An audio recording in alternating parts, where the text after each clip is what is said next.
Es-tu heureux quand même? Et si tu n'as jamais plus de richesse que tu n'as maintenant, continueras-tu à aimer Dieu de la même façon et le serviras-tu tous les jours de ta vie ou le sers-tu pour avoir quelque chose en retour? Restez avec nous dans Jouissez de votre vie.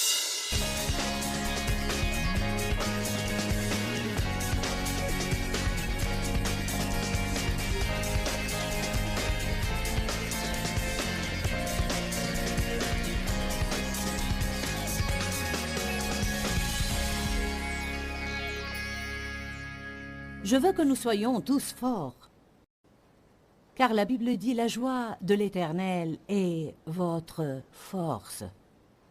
Si nous voulons être forts pour confronter le diable, nous devons garder notre joie.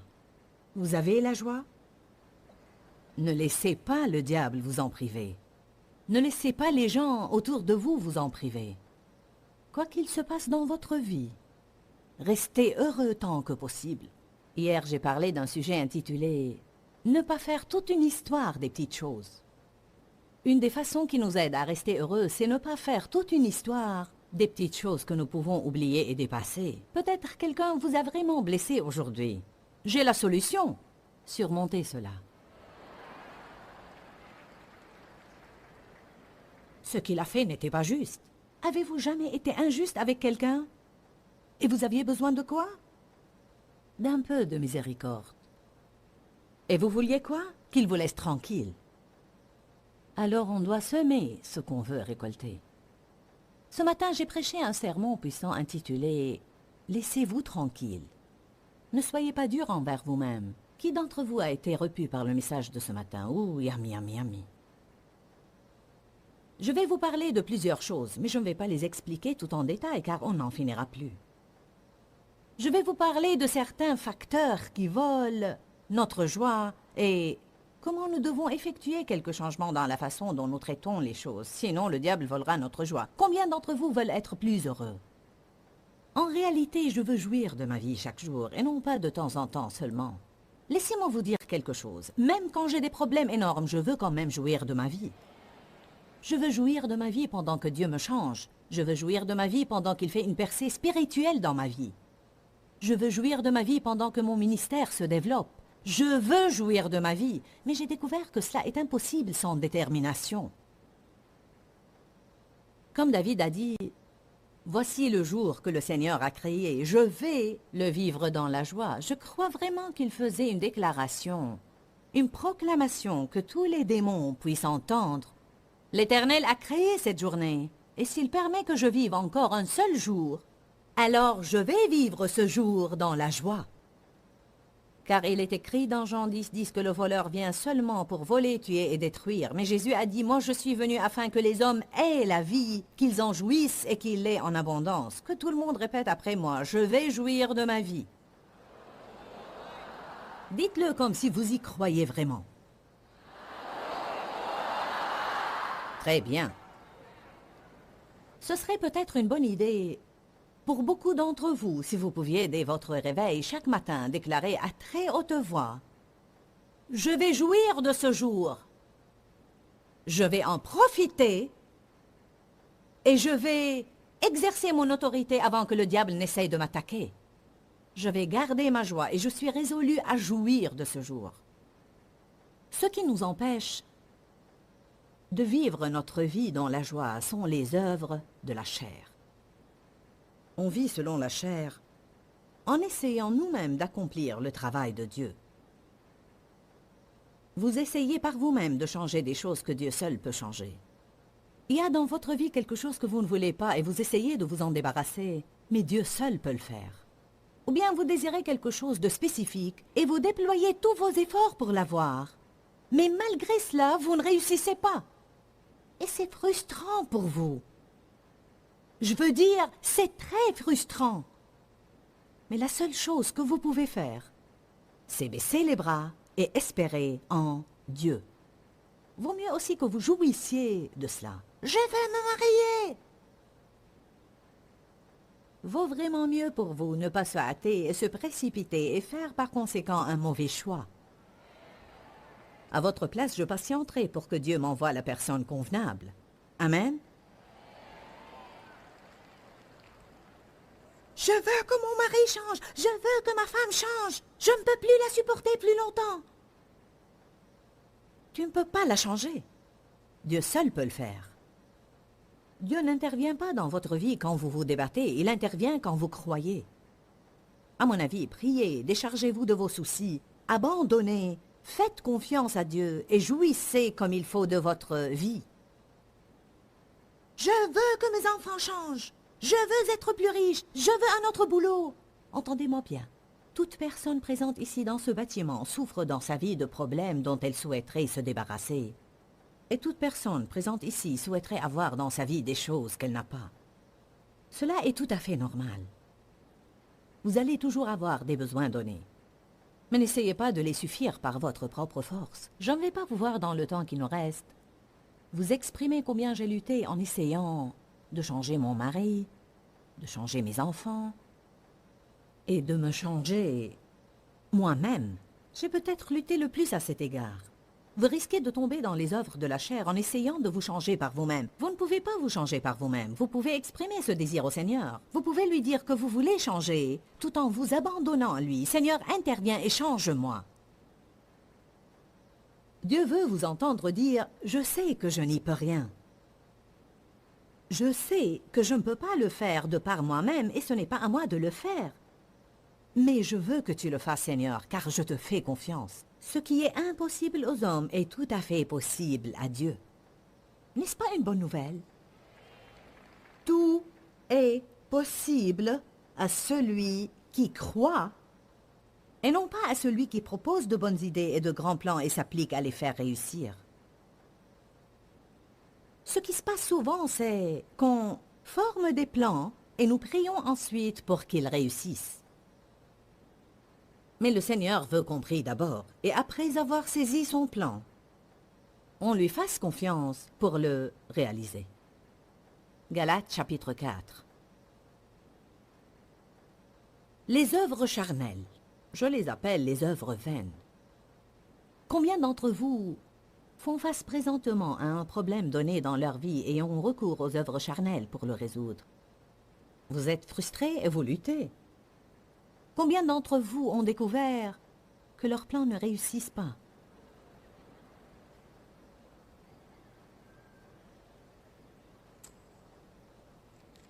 Galates chapitre 4, verset 22.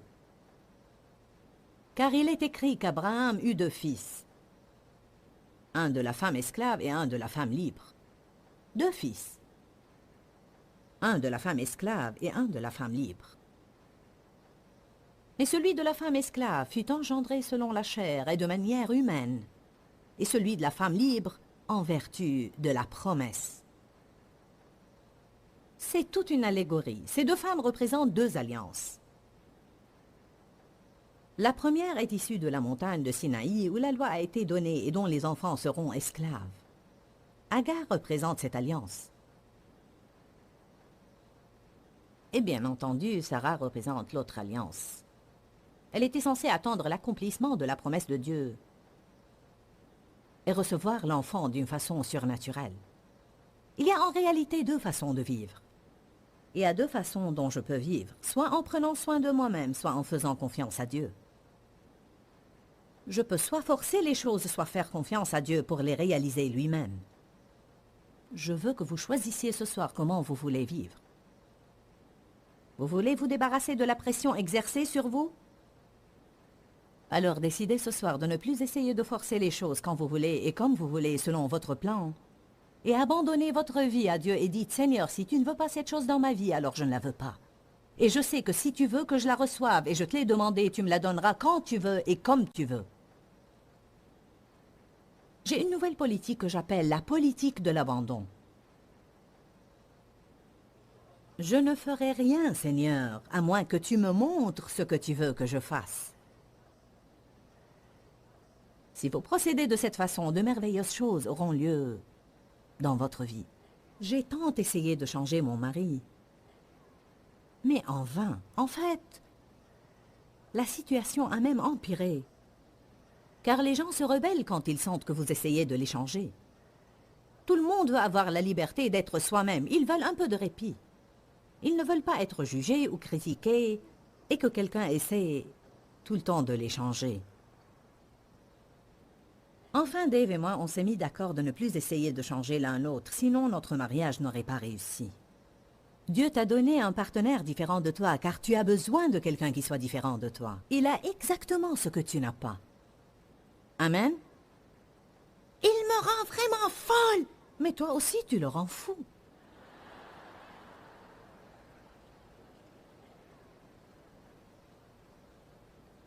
Les gens divorcent sous prétexte qu'ils ne sont pas compatibles. Personne n'est compatible. Vous ne trouverez jamais deux personnes qui sont compatibles de nature.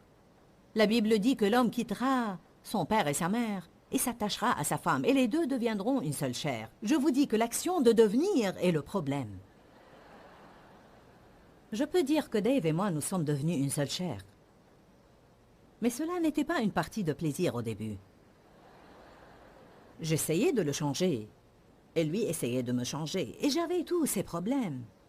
Dave était très confiant et ne se souciait de rien, mais moi, je me souciais de tout. Je m'asseyais dans la cuisine pour compter l'argent et les factures, et il y avait toujours plus de factures que d'argent, alors que lui s'amusait avec les enfants. Et cela m'énervait beaucoup car je voulais qu'il me rejoigne à la cuisine et qu'il se fasse du souci. Comment peux-tu t'amuser et être content pendant que je suis accablé de soucis? Il répondait, rien ne te porte à te soucier et à t'inquiéter. On paie la dîme, on donne, et on fait tout ce que Dieu nous demande. Dieu prend soin de nous, ne t'inquiète pas, viens jouer avec nous. Ah non, non, il me faut une solution. Je voulais des solutions. Je ne voulais pas faire confiance à Dieu. Je voulais savoir, je voulais avoir devant moi un plan détaillé de tout, car je ne savais pas faire confiance à Dieu. La Bible dit que quand on se confie en l'Éternel, on entre dans son repos. C'est ainsi qu'on peut savoir si on a vraiment la foi. Car quand vous êtes comblé de vraie foi, vous entrez dans le repos de Dieu et vous savez que Dieu va intervenir sans savoir quand ni comment, et vous ne vous inquiétez pas. Car vous jouissez maintenant de votre vie pendant que Dieu s'occupe de vos problèmes. C'est de cette façon que Dieu veut qu'on vive. Mais on a à croire qu'il existe vraiment et qu'il récompense tous ceux qui le cherchent. Dave et moi, nous sommes différents comme tout autre couple, mais on a appris à bien s'entendre et à respecter les différences de l'autre. On fait beaucoup de projets et on se débat pour les réaliser. On doit être plus confiant en Dieu. Comment voulez-vous vivre? Vous voulez vivre selon les promesses de Dieu ou lutter? Allons ensemble à Genèse 15. Je vais vous résumer rapidement l'histoire d'Abraham, Sarah et Agar, et vous parler des deux alliances et des deux options de vivre. Certains d'entre vous ont à prendre une décision. Je vous assure, et je sais par le Saint-Esprit, que vous avez à prendre une décision. Dieu vous a amené ici pour que vous preniez une décision concernant votre façon de vivre. Certains d'entre vous sont épuisés. Ils en ont marre de refaire toujours la même chose, la même chose, la même chose, la même chose, la même chose. Je vous dis maintenant, vous avez besoin de suivre le plan de Dieu pour votre vie. N'essayez plus de contrôler le monde et tous ceux qui vous entourent, et laissez Dieu faire ce que lui seul peut faire. Abraham, chapitre 15. Je veux dire Genèse, chapitre 15. C'est le nouveau livre que j'ai ajouté.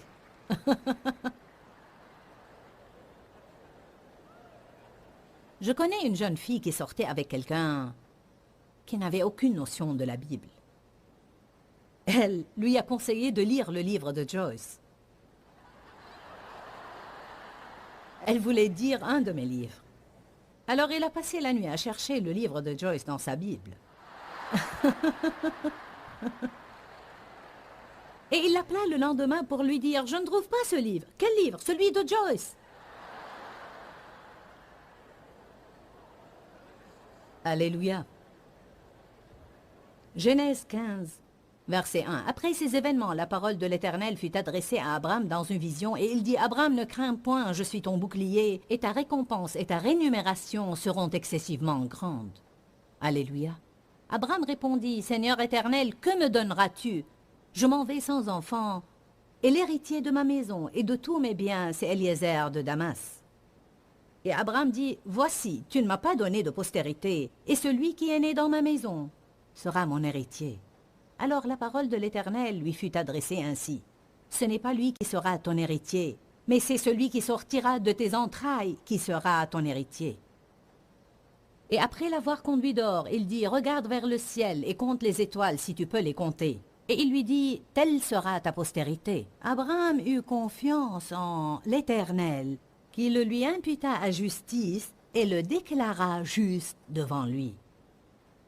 Histoire merveilleuse. Le Seigneur lui dit, « Je vais te bénir. » Et Abraham répondit, « Que me donneras-tu, Seigneur éternel, si je n'ai ni enfant ni héritier sur cette terre ?» En fait, on entend les cris d'Abraham. Il disait, « Je veux un enfant. Donne-moi un enfant, Seigneur. » C'est ce qu'il voulait.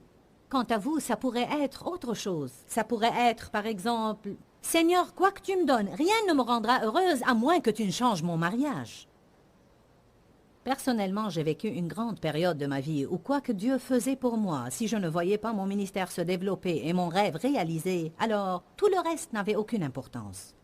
Vous savez, le Seigneur voulait se servir de moi, mais il avait à me changer d'abord.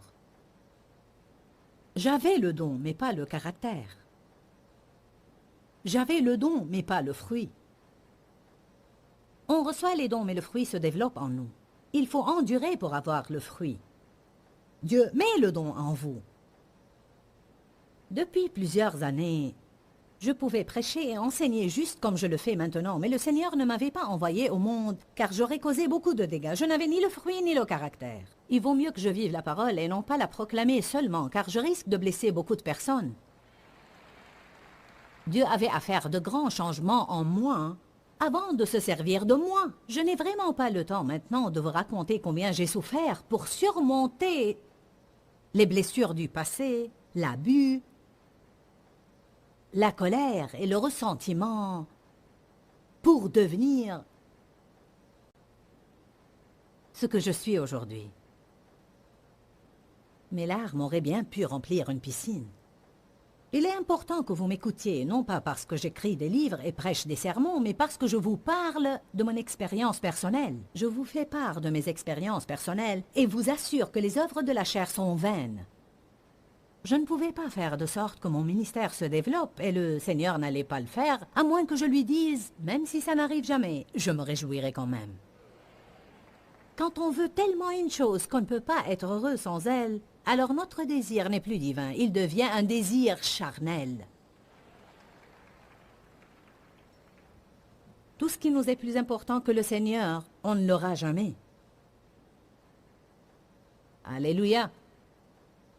Le Seigneur a demandé à Abraham de mettre Isaac sur l'autel, en sacrifice, juste pour le tester et pour l'inciter à réarranger ses priorités, car il semble qu'Isaac avait pris la prédominance sur Dieu aux yeux d'Abraham. Alors le Seigneur a testé Abraham, juste pour savoir s'il était prêt à lui sacrifier son fils unique. On subit tous des épreuves. Je me demandais, et si mon ministère ne se développait jamais? Et si je ne prêchais jamais à plus de 50 personnes, est-ce que je continuerais à aimer Dieu et resterais heureuse? Et si Dieu ne répond pas à ton besoin, resteras-tu heureux quand même? Il faut que tu apprennes à rester heureux, sinon tu n'auras jamais ce que tu désires avoir. Vous m'entendez bien? Tu veux peut-être te marier, et si tu ne te maries jamais, resteras-tu heureux quand même? Tu veux peut-être qu'un membre de ta famille change, et s'il ne change jamais, resteras-tu heureux quand même? Et si tu n'as jamais plus de richesse que tu n'as maintenant, continueras-tu à aimer Dieu de la même façon et le serviras-tu tous les jours de ta vie ou le sers-tu pour avoir quelque chose en retour? Il y a une petite nuance ici, mais nous devons toujours nous assurer que nos intentions sont vraiment pures. Le Seigneur veut te bénir à condition qu'il soit premier dans ta vie. Si tu lui donnes la priorité, cela est suffisant pour qu'il te bénisse. En fait, rares sont les gens que Dieu peut bénir radicalement et qui continuent à lui donner la priorité car soudain les choses deviennent plus importantes que Dieu. On doit être très prudent à cet égard. Je jouis vraiment de mon ministère Mais je ne veux vraiment pas que ma valeur en dépende. On était en train de parler des choses qui nous privent de notre joie. Personne d'entre nous ne veut permettre à Satan de le... Dis-leur que je les aime. Dans ce livret, Joyce Meyer donne une révélation de l'amour de Dieu pour nous. Pour obtenir ce livret gratuitement, écrivez-nous à Joyce Meyer, boîte postale 40095-6300, Larnaca, Chypre. Ou bien visitez notre site web www.joycemeyer.org/fr.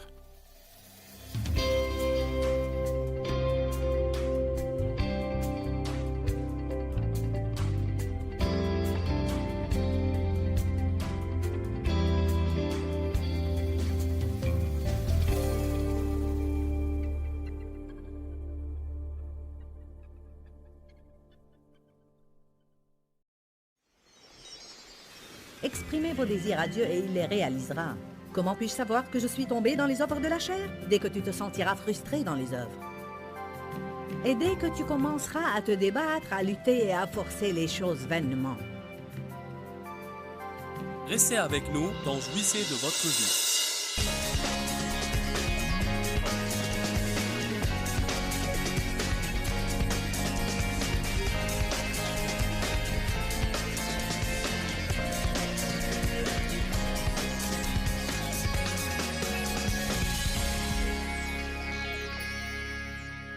Notre Dieu est merveilleux. Genèse 16, verset 1. Voici notre problème. Il faut que vous remarquiez cela. Sarai, femme d'Abraham, ne lui avait pas donné d'enfant. Elle avait une servante qui s'appelait Agar. Sarai dit à Abraham, « Puisque l'Éternel m'a empêché d'enfanter, va donc vers ma servante égyptienne. Peut-être aurai-je de cette façon un fils par elle. » Abraham écouta la voix de Sarai. Vous savez ce qui s'est passé? Elle en avait assez d'attendre, et Abraham aussi. Alors, elle eut une bonne idée.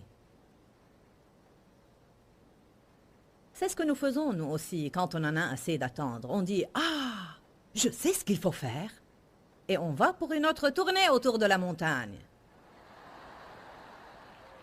Vous êtes là? Et ainsi, par vos propres actions, vous allongez votre temps d'attente.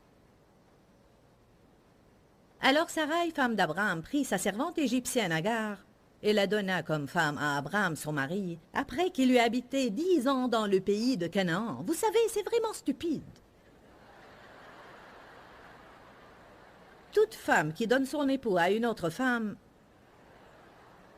n'est pas très futée.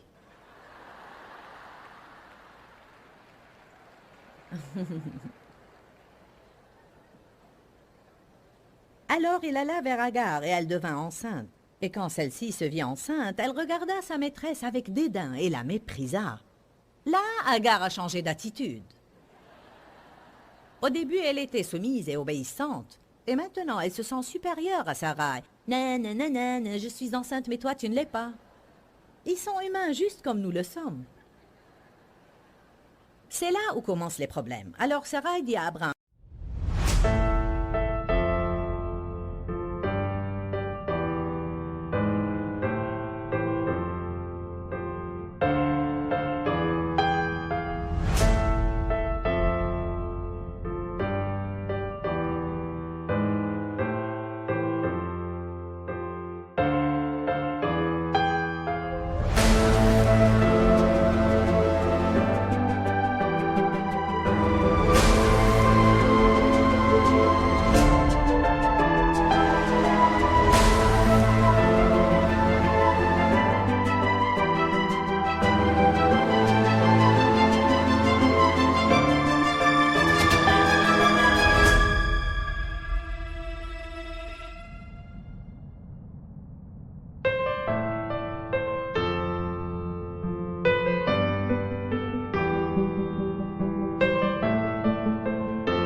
l'ouvrage qui m'est fait retombe sur toi. C'est moi-même qui ai mis ma servante dans tes bras, et maintenant qu'elle se voit enceinte, elle me regarde avec mépris. Que Dieu soit juge entre toi et moi. Voici qu'elle rejette la responsabilité sur lui.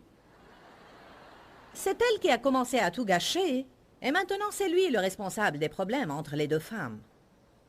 Mais Abraham dit, ce n'est pas de ma faute. Verset 6. Abraham répondit à Sarai, ta servante est entre tes mains, agis à son égard comme tu le trouveras bon. Cela ne me concerne pas. Cela n'est-il pas pareil à l'histoire d'Adam et Ève? Chacun rejetait la responsabilité sur l'autre et personne ne voulait l'assumer. On agit de même quand on fait du gâchis dans notre vie. Quand on agit selon la chair et devons subir les conséquences, on blâme les autres et le diable. C'est le diable, le diable, le diable, le diable.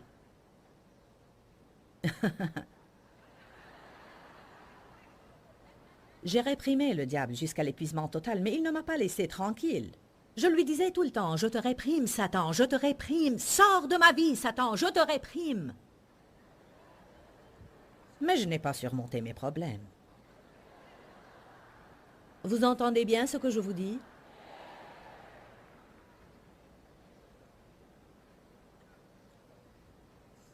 Genèse 17, verset 1 au verset 5. Quand Abraham fut âgé de 99 ans, en ce moment-là, son enfant d'Agar était déjà né et il l'avait appelé Ismaël, et ce dernier était un guerrier. Il a combattu toute sa vie. Alors il s'occupait d'Ismaël, essayait de l'élever. Agar et Sarai se disputaient, et Abraham entre elles. Ce n'était pas une partie de plaisir. La Bible ne note pas les détails, mais qui peut imaginer, sans rentrer dans les détails, comment était la situation dans la maison d'Abraham? Amen. Et maintenant, il se demande, où est l'enfant que tu nous as promis, Seigneur? Je ne crois pas qu'ils auraient eu à attendre 20 ans si Ismaël n'était pas né. Je crois que la promesse de Dieu se serait accomplie plus rapidement, mais le problème est qu'Ismaël est là et ils auront à lui changer les couches. Quand tu fais du gâchis, il te faudra longtemps pour régler les choses. Qui parmi vous a expérimenté que résoudre les problèmes nécessite beaucoup plus de temps qu'à les provoquer? Oh, alléluia! Je prêche bien ce soir. Qui parmi vous souhaiterait avoir évité de faire des choses qu'il a faites? Wouhou, gloire à Dieu!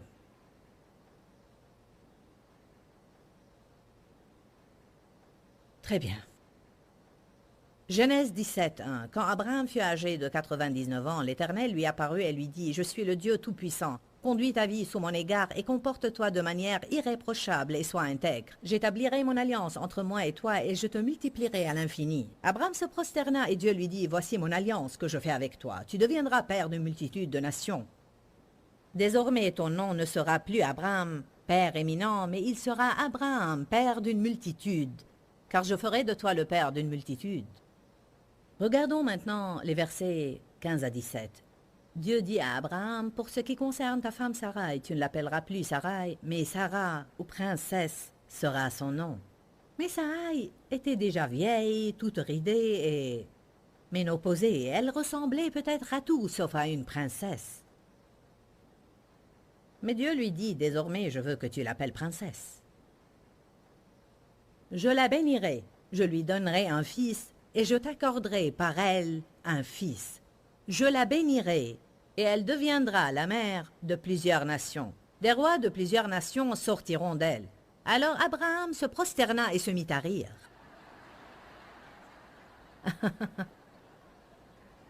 En fait, Abraham s'est mis à rire avec foi.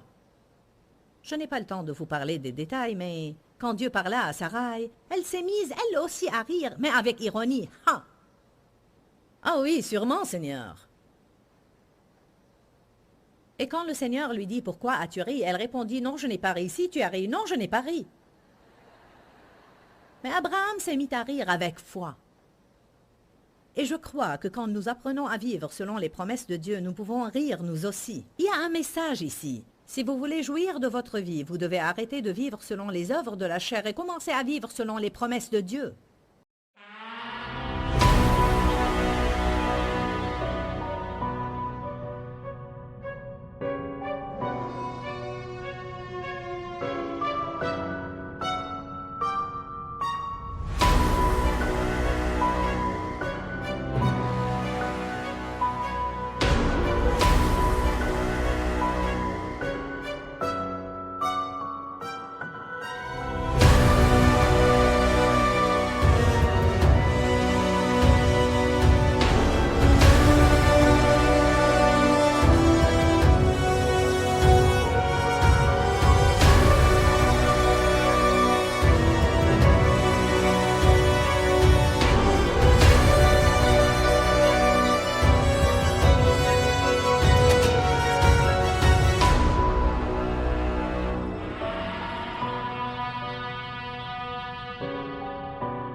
Vous devez arrêter de forcer les choses.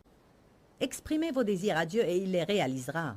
Comment puis-je savoir que je suis tombé dans les œuvres de la chair? Dès que tu te sentiras frustré dans les œuvres. Et dès que tu commenceras à te débattre, à lutter et à forcer les choses vainement. Vous savez très bien ce que je veux dire.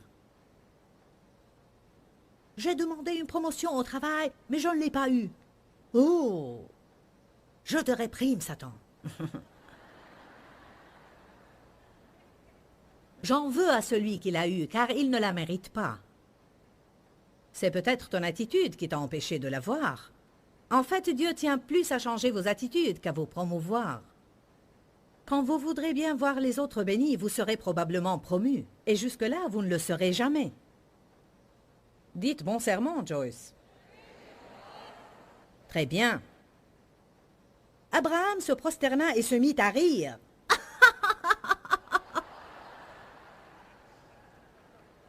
Vous savez, c'était vraiment drôle. Laissez un séparateur dans Genèse et prenez Romains 4.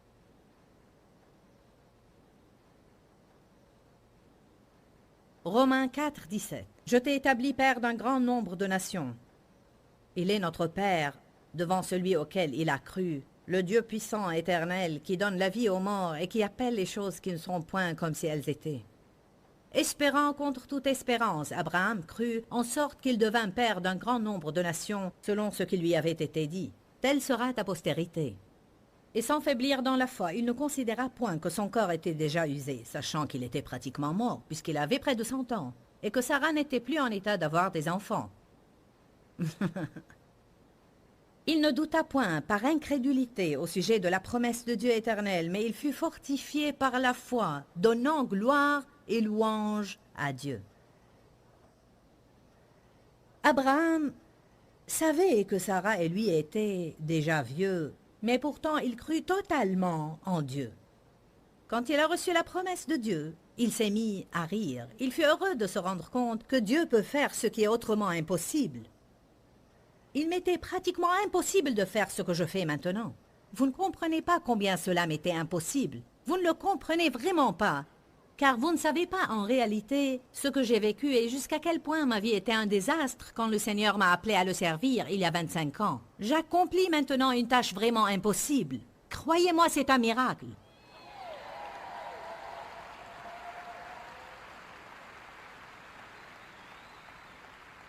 Amen.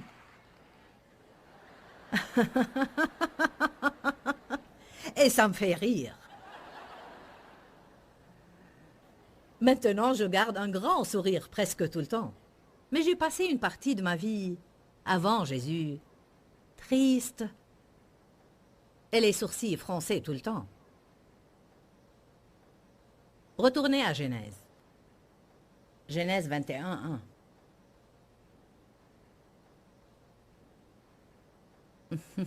L'Éternel se souvint de ce qu'il avait dit à Sarah, et l'Éternel accomplit pour Sarah ce qu'il avait promis. Dites Alléluia. Elle devint enceinte et au temps promis par Dieu, elle donna un fils à Abraham, bien que celui-ci fût très âgé. Il appela son fils qui lui était né de sa femme Sarah, Isaac, qui signifie « il a ri ». Alléluia. La promesse de Dieu vous fait rire, mais les œuvres de la chair vous font pleurer. Deuxièmement, le légalisme vous prive de votre joie. Oh, les pharisiens ne connaissent pas la joie et ne supportent pas aussi voir les autres heureux. Ils sont des gens fanatiques qui ne supportent pas voir les autres heureux. Ils croient qu'être heureux est un péché. Ils croient qu'il est inacceptable de rire à l'église. On peut se rassembler toujours pour pleurer, mais jamais pour rire ou s'amuser. Jean chapitre 9. Je vais vous montrer comment les pharisiens agissaient.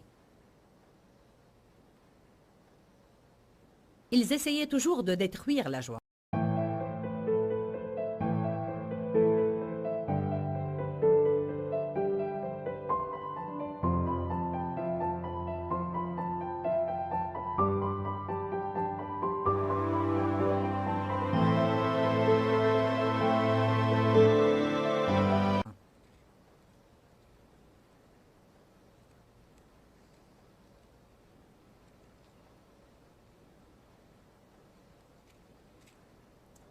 Je vais vous lire l'histoire de l'homme né aveugle.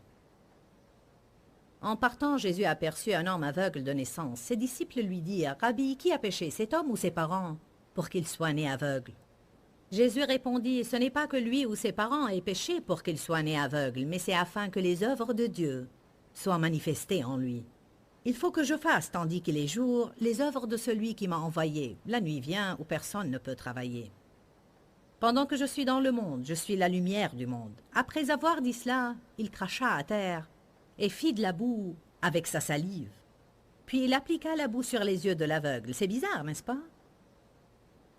Si vous pensez que la prière ce soir, pour que vous receviez le baptême du Saint-Esprit, était bizarre, qu'auriez-vous fait alors si j'avais craché sur quelqu'un?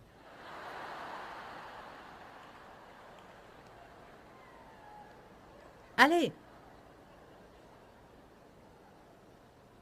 Et il lui dit, « Va et lave-toi au réservoir de Siloé, qui signifie envoyer. » Il y alla, se lava et s'en retourna voyant clair. Vous voyez comme cela est simple? Il a fait ce que Jésus lui avait dit et il s'est rétabli.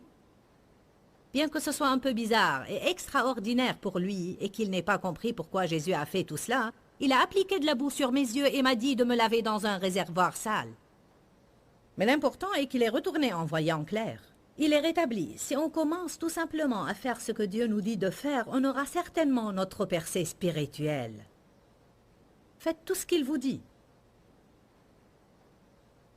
Ses voisins et ceux qui auparavant l'avaient connu comme mendiant disaient, « N'est-ce pas là celui qui se tenait assis et qui mendiait ?»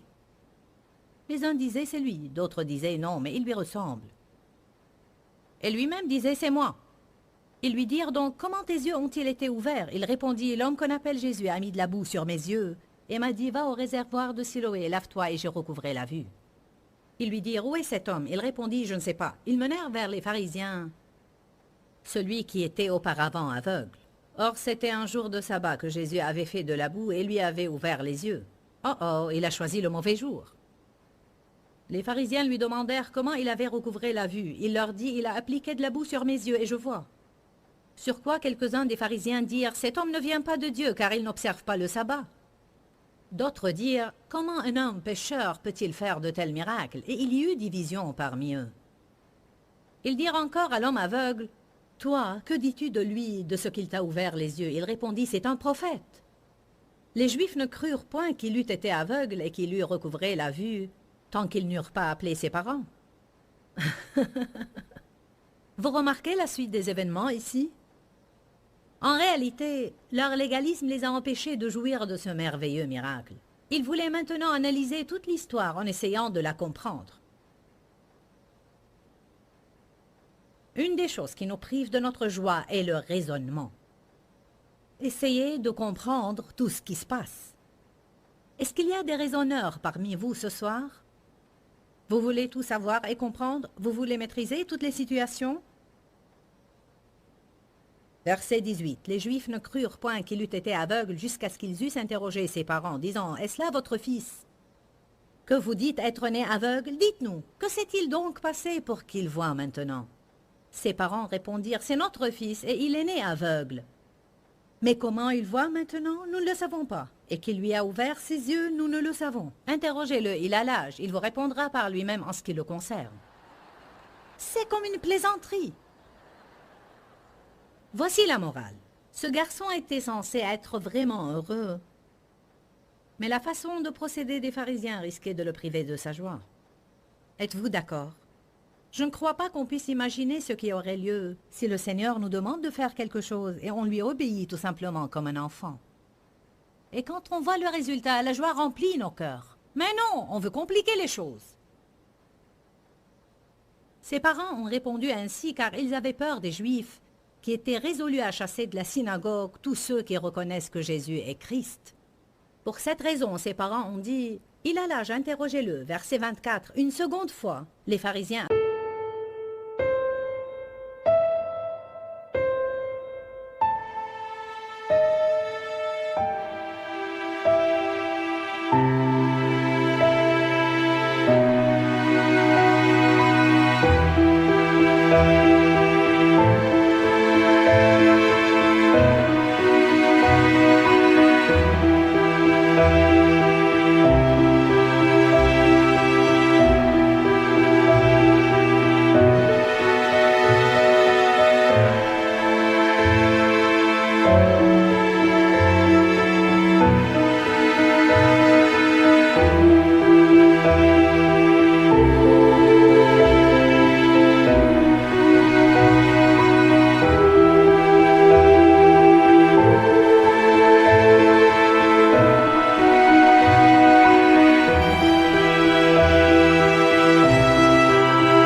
appelèrent l'aveugle et ils lui dirent « Glorifie Dieu, nous savons que cet homme est un pécheur. » Il répondit « S'il est pécheur ou non, je ne sais, mais je sais une seule chose, c'est que j'étais aveugle et maintenant je vois. »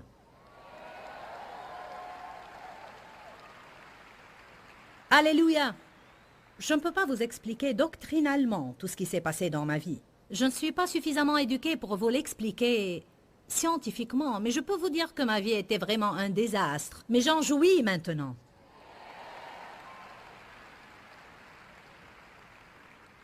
Vous savez ce qui a changé ma vie? C'est me tenir dans la présence de Dieu et lui dire, tout en pleurant, « Si tu ne me changes pas, je ne changerai jamais. » Parce que j'ai fait tout mon possible et j'ai tout essayé. En réalité, j'ai fait de mon mieux. J'ai réprimé tous les démons, j'ai jeûné, j'ai prié, j'ai pleuré, j'ai supplié, j'ai plaidé. Mais tout cela était en vain.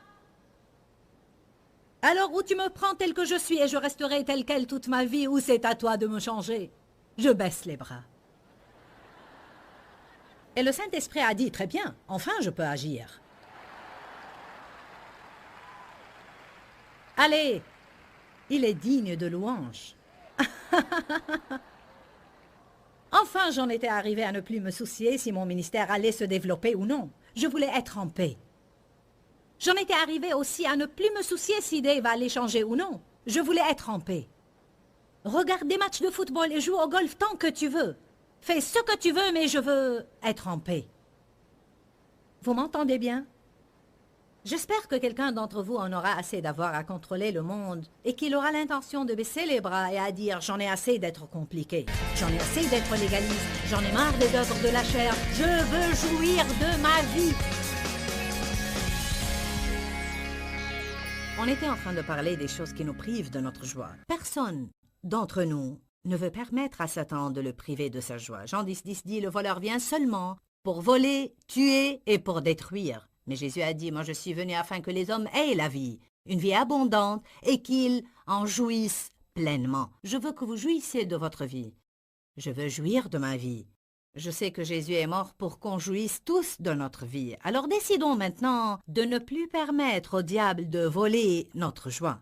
Dans 1 Corinthiens 2,9, il est écrit que l'œil n'a pas vu et que l'oreille n'a pas entendu ce que l'esprit humain n'a jamais soupçonné, mais que Dieu tient en réserve et a préparé pour ceux qui l'aiment. La Bible amplifiée ajoute aussi ceux qui le respectent profondément et ceux qui lui obéissent promptement. Je vais vous dire que je ne crois pas que vous avez vu ou entendu ou pensé aux bonnes choses que Dieu vous a préparées, mais vous auriez peut-être besoin de vous élever un peu plus dans le domaine de l'obéissance. Je ne sais pas ce que Dieu essaie de faire maintenant dans votre vie, mais j'ai voulu partager cette écriture avec vous car j'ai senti que si je le faisais, cela vous motivera pour savoir qu'après tout choix difficile que nous avons à faire, il y a toujours une récompense. Que le Seigneur soit avec vous et vous bénisse abondamment. Dis-leur que je les aime. Dans ce livret, Joyce Meyer donne une révélation de l'amour de Dieu pour nous. Pour obtenir ce livret gratuitement, écrivez-nous à Joyce Meyer, boîte postale 40095-6300 Larnaca, Chypre. Ou bien visitez notre site web www.joycemeyer.org/fr.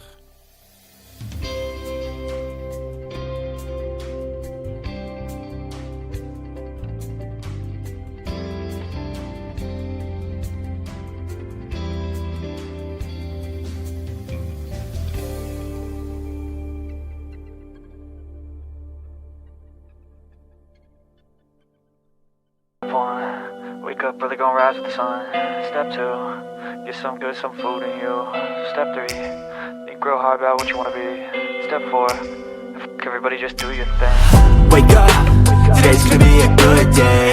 Wake up, today's gonna be a good day. Wake up, today's gonna be a good day. Wake up, today's gonna be a good day. Wake up, today's gonna be a good day. Wake up, today's gonna be a good day. Wake up, today's gonna be a good day. Wake up, today's gonna be a good day. Yo, Set your affirmations, aspirations. I got shit to do, the aftermath of preparation. Good food, good mood, blood in circulation. One step at a time, yeah, that's how you make it. Set a goal you control and the steps you take them. I try to pick one thought, have some concentration. And if I make a mistake, it's called education. I try to do this every day, call it replication. Wake up, today's gonna be a good day. Wake up, today's gonna be a good day. Wake up, today's gonna be a good day. Wake up, today's gonna be a good day. Wake up, today's gonna be a good day. Wake up, today's gonna be a good day. Wake up, today's gonna be a good day. Wake up, today's gonna be a good day. So life ain't easy, yo, I think there's a reason though. Ups and downs, just like every different season, yo. Sometimes I'm high, other times I'm barely breathing, though. I always gotta fight and hide from the demons, yo. Negative thoughts are poison, they rot. Head full of flies, so here come the clouds. They'll never stop unless I can swap all the bad for the good in my head when I'm lost. Yeah, so I'ma fake it till I make it.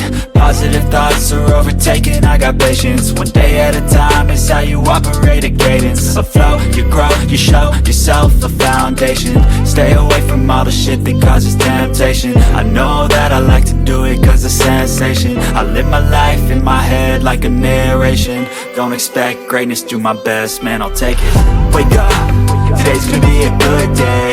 Wake up, today's gonna be a good day. Wake up, today's gonna be a good day. Wake up, today's gonna be a good